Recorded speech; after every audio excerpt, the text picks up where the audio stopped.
Kdo je Jezus? Jezus je podobno vprašanje zastavil svojim apostolom.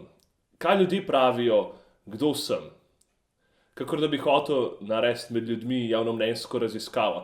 In dejansko, če bi šel danes po ulici in ljudi vprašal, kdo je Jezus, bi dobil različne odgovore. Nekateri bi rekli, da je velik modrec, da je povedal veliko odličnih stvari. Spet drugi bi rekli, da je bil odličen animator. Tretji bi rekel, da je bil dober politični vodja. Zadnjič sem svoje otroke pri verouku vprašal, kdo je Jezus, pa eden izmed njih je rekel, da je bil super čarovnik. Danes verjetno ne manjka tistih, ki bi rekli, da je bil Jezus en navaden norec.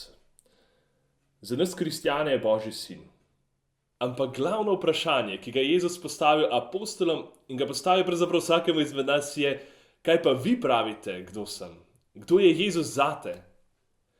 V letošnji pripravi na Božič te lepo povabim, da se pridružiš odličnim pričevalcem, ki bodo ob svojih življenjih razmišljali o svojem odnosu z Jezusom. Filmčki ne bodo več kakor v prejšnjih akcijah vsakodnevni, lahko pa nas boste spremljali nekajkrat na teden.